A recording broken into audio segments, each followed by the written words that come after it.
Oi, pessoal, professor Russo Born. Vamos então para a nossa aula de Geografia. Estamos na turma 201, módulo 17, página 294 da sua apostila, para você poder acompanhar também. Nosso tópico de hoje vai ser globalização e reforma agrária. Um tópico bastante relevante, então vamos lá. No módulo 17, quando se fala de questões agrárias, se fala de módulo rural, o que é, leis escravistas, leis de terras, reforma agrária militar no Brasil, o MST, Movimento Sem Terra, conflitos rurais, globalização e a reforma agrária, então. Não é somente o Brasil que discute questões de reformas agrárias. Reformar a forma de produção agrária no campo. Diversos países no mundo puxam essa discussão até hoje em dia e muitos já resolveram as questões fundiárias, ou seja, de distribuição de terras entre a população. Para a gente começar o nosso pensamento, né? Então aqui tem uma divertida, né? Uma divertida e também catastrófica, né? Charge, né? Sobre então o nosso planeta e sobre os meteoros, na verdade, 2 já resolverá o problema. Então a encrenca do nosso planeta aqui no plano divino. Então é uma charge crítica, né? A questão dos problemas do nosso planeta aí.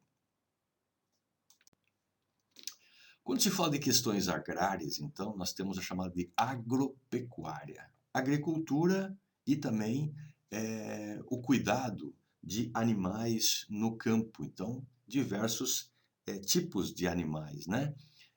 Boi, vaca, frangos, perus, emas e assim por diante, suínos, né? Então são as questões agrárias, tanto agrícolas como pecuárias, agropecuárias. A agropecuária, ela é realmente fundamental para a sociedade porque produz, por exemplo, segurança alimentar, né? Então, abastecimento de matéria-prima para a indústria.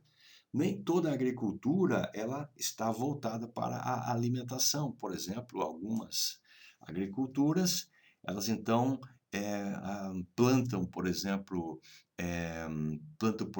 algodão para a indústria de tecelagem. Então, matéria-prima para as indústrias. Indústria de chocolate, por exemplo, se utiliza do cacau. E também, além de matéria-prima para indústrias e também para a alimentação da população, com trigo, com milho, soja, né? Cebola, feijão, arroz, também gera emprego no campo.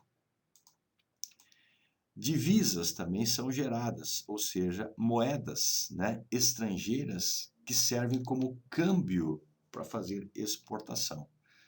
Então, divisas, né, cambiais para se fazer exportação. O Brasil exporta, por exemplo, soja e com isso gera crédito para poder adquirir produtos do estrangeiro, por exemplo, celulares. Também as questões agrárias, elas possibilitam o fornecimento de combustível. O Brasil tem grande parte de sua frota com carros que podem se utilizar de etanol, ou seja, o álcool proveniente da agricultura da cana-de-açúcar. A cana-de-açúcar pode ser utilizada, então, para extração do açúcar ou então do etanol. Produção de alimentos e segurança alimentar de um país. Por exemplo, países europeus, que são países em área comparados com o Brasil, países pequenos. Então, produção de alimentos nesses países são basicamente para a segurança alimentar de seus países. Japão é um país formado por mais de 6.000 ilhas. E, em comparação ao Brasil, tem grandes dificuldades de relevo com montanhas, com vulcões, com terremotos e pouco solo agricultável em relação ao Brasil. Mesmo assim, o governo japonês investe muito na segurança alimentar e na garantia de que os produtores consigam, então, produzir alimentos para o país. Importante na produção do PIB do país, Produto Interno Bruto. O Produto Interno Bruto, ele é um importante medidor de crescimento econômico de um país. Pode-se avaliar se o produto interno bruto de um país e de outro, qual é o maior, se o PIB, se a economia de um país está crescendo, se ela está estagnada, se ela está caindo. O PIB é um importante medidor da economia de um país, mas ele não revela, por exemplo, se um país tem qualidade de vida, quanto é o máximo e o mínimo salarial de um país, não mostra a questão educacional, não mostra a questão de saúde do país. Ele é um índice econômico, uma síntese econômica, mas tem importantes falhas na sua perceptividade. Por isso que não somente o PIB serve para medir a sanidade de um país, mas se utiliza também o IDH como importante complementador, Índice de Desenvolvimento Humano. No campo surgiu uma grande penetração do capitalismo no campo com o aumento da mecanização da lavoura. Atualmente, um trator, por exemplo, chega a custar mais de 600 mil reais. A máquina, toda a operacionalização da máquina precisa de especialização. Então, houve uma grande penetração do capitalismo, de investidores no campo, né? Então, aconteceu o aumento da mecanização da lavoura e, claro, que houve um consequente, então, elevação da produtividade. Produz-se muito mais do que anteriormente, quando se fazia agricultura se utilizando de um boi, uma vaca lá, para poder fazer a aragem da terra. Então, aumentou a produtividade e também, com isso, diminuiu a mão de obra no campo, o que uma vez 30 pessoas se utilizavam para fazer uma aragem de uma grande terra, hoje uma máquina faz a substituição de 30 pessoas com apenas um operacionalizador dessa máquina. Então, consequente redução da mão de obra no campo. A modernização gerou, então, desemprego, que é uma das contradições. Houve um aumento da produtividade, houve um aumento da produção de comida, de alimentos no campo e de ração e de produtos para a indústria. Só que aconteceu, então, um desemprego da mão de obra braçal do campo e também essas pessoas que saíram do campo saem do campo através do êxodo rural e migram para as cidades. Quando falamos em divisão do Brasil, a divisão fundiária, como é que as terras no Brasil estão divididas? Então, nós temos aqui esse quadro que mostra, então, como se fosse o Brasil, e essa porção, ela então equivale a 50% do Brasil. Metade do Brasil seriam então grandes áreas de florestas. Metade e mais um pouco equivale a 65% do Brasil, equivalente a áreas de proteção permanente, áreas de proteção ambiental, APPs, área de proteção permanente, por exemplo. Então, aqui temos florestas maiores, vegetação menor, desde cerrado, a floresta amazônica, a floresta atlântica, tudo está aqui representado nessa porção. É muito difícil um país das dimensões do Brasil ter vegetações preservadas até 2020. Os países, na sua maioria, destruíram suas vegetações originais e hoje buscam reconstituí-la. O Brasil é um país que tem uma dimensão gigantesca, uma biodiversidade incrível e veio preservando a vegetação. Atualmente, nós temos uma grande destruição dessa vegetação, com queimadas, invasões de frentes agropecuárias em áreas, então, de florestas nativas, o que é questionado, então, por grande parte da economia desenvolvida dos países ricos. Então, nós temos aqui 65% do Brasil de florestas ainda. Aqui nós temos um grande rio que representa toda a hidrografia do Brasil. Muito bem, 65% do Brasil seriam florestas, 3% seriam todas as cidades, 5.570 cidades com toda a sua infraestrutura, 7% do Brasil seria toda a agricultura que o Brasil possui e 25% seria então o gado. O Brasil utiliza muito mal o seu espaço, daí repararmos em países ricos que têm uma grande utilização máxima do seu espaço, com todo o cuidado, com mecanização, com cuidado do solo, como, por exemplo, o Japão, que consegue ter uma enorme produtividade.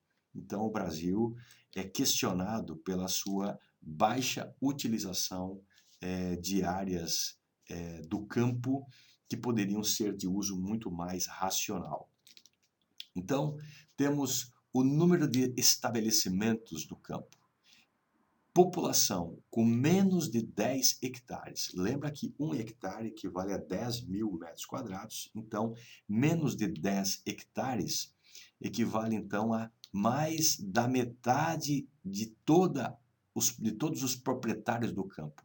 53% dos proprietários do campo têm menos de 10 hectares. E menos de metade de tem, então, acima de 10.000 hectares, ou seja, 0,40%, 0,4%, então, possui, então, terras com mais de 10.000 hectares e a maioria, mais da metade dos proprietários, tem menos de 10 hectares. Uma propriedade pequena, ela vai de 1 hectare até 4 hectares. Uma propriedade média de 4 hectares, 4 quarteirões urbanos, por exemplo, até 15 hectares.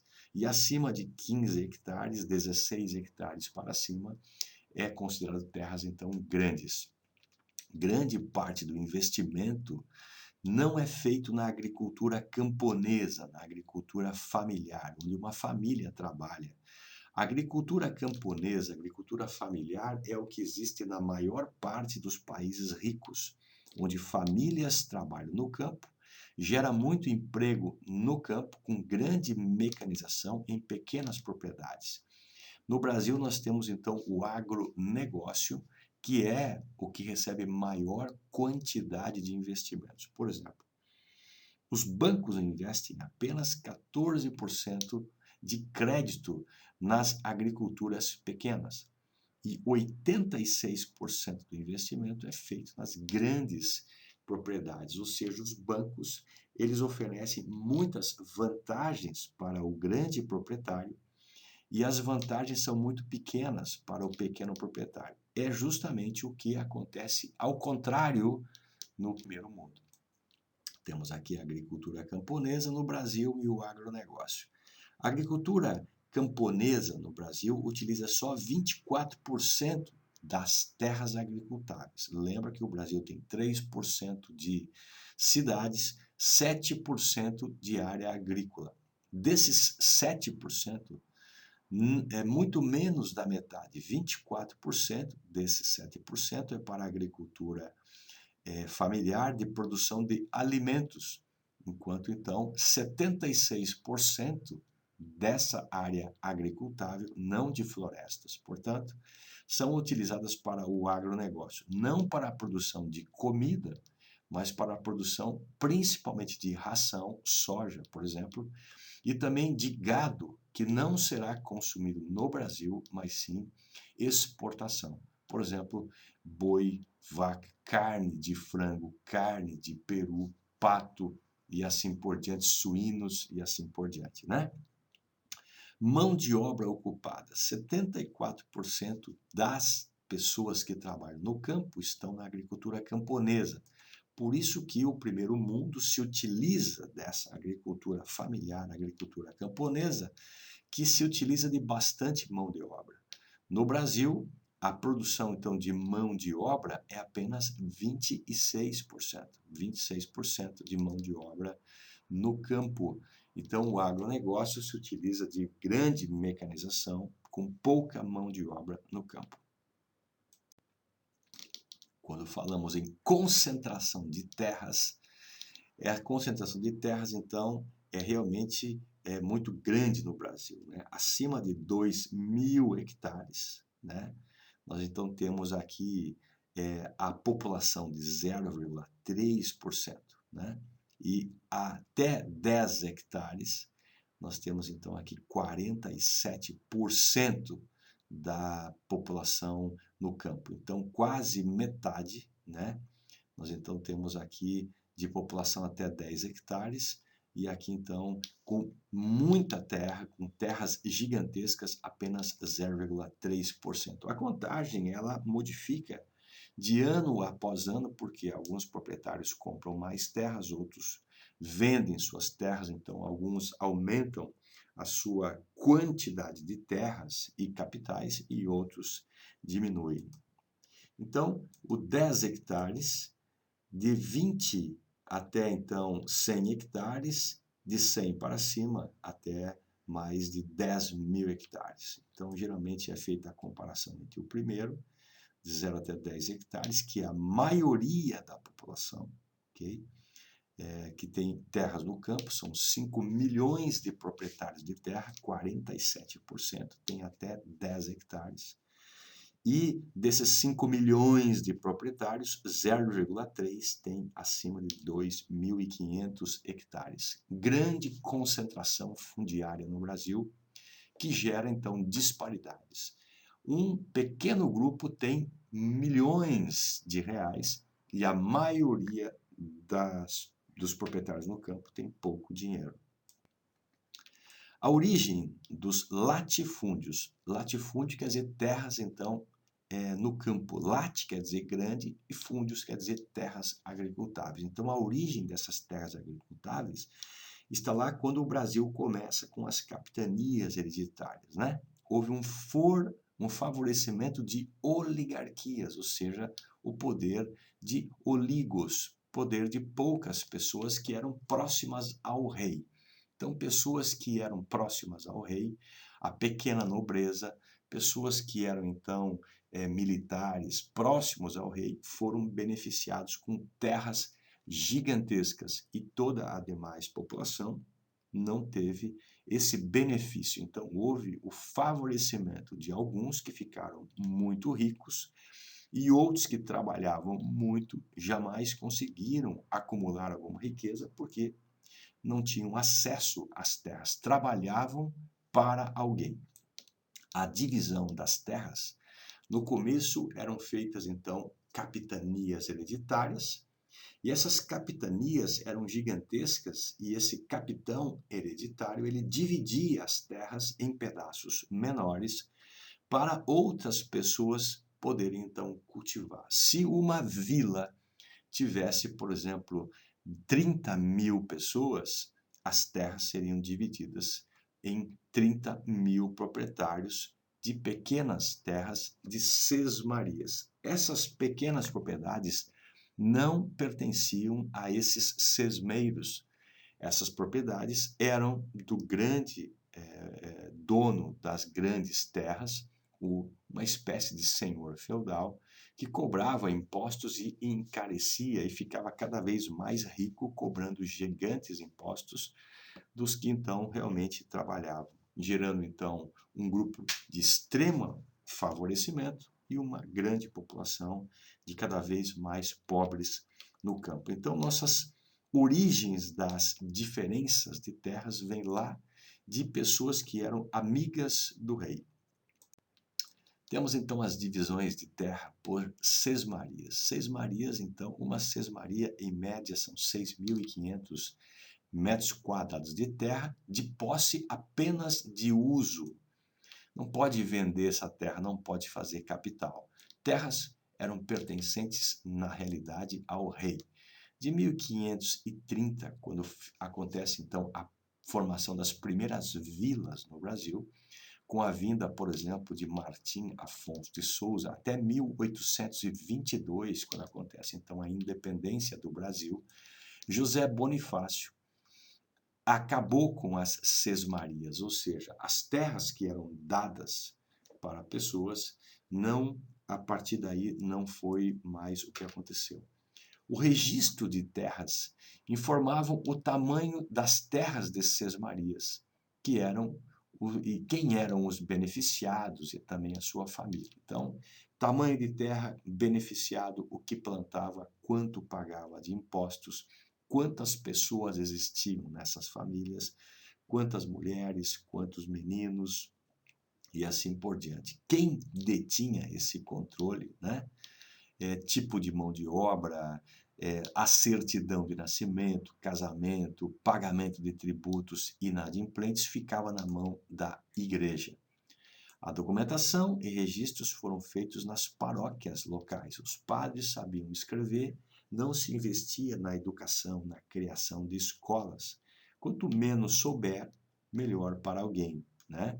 Então, as paróquias locais, já que o poder da igreja encontrava-se unido ao poder do Estado. Posteriormente, com a independência do Brasil e a República, a 1882, 1800 então e 89, perdão, é que aconteceu então a divisão dos poderes entre igreja e Estado. Quando a República aconteceu, tirou-se Dom Pedro II e começaram os presidentes no Brasil. Aí nós vamos ter então uma melhor então divisão,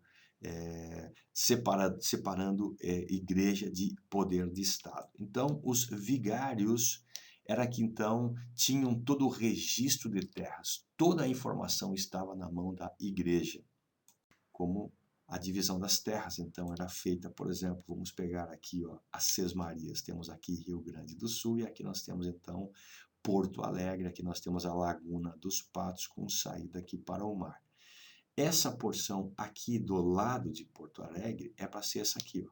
Aqui tem essa ponta que você vê então essa ponta aqui, ó. Essa ponta aqui é essa ponta que está aqui. Então era feito divisão de terras desse jeito aqui, ó. E aí então essas terras então eram feitas as divisões em sesmarias. Quem fazia essa divisão, quem tinha toda essa documentação, era então, por exemplo, a igreja. Aqui nós temos a Lagoa dos Patos, corretamente chamada de Laguna dos Patos, e aqui nós temos então o rio Jacuí, o principal rio dessa região. Então, as divisões de terras estavam, por exemplo, no Rio Grande do Sul, nessa porção, e toda a região era feita divisão em sesmarias no Brasil inteiro. Foi uma das primeiras divisões de terras no Brasil.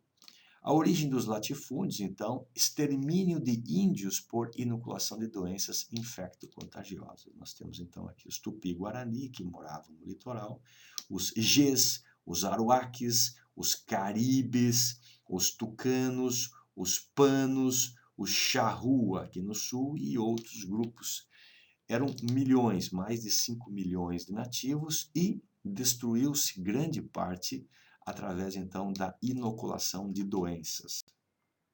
Aqui nós temos, então, a varíola. A varíola, então, é uma doença letal que, então, atinge grande parte de uma população indígena com mortalidade elevadíssima. Então, levava-se roupas para presentes, né? Colocava-se roupas infectadas com varíola, por exemplo, e os índios, então, vendo presentes, roupas muito bonitas, colocavam essas roupas no corpo e se contaminavam. E quando levavam essas roupas para serem divididas lá nas tribos, passavam a doença para todos os nativos e a mortalidade era gigantesca.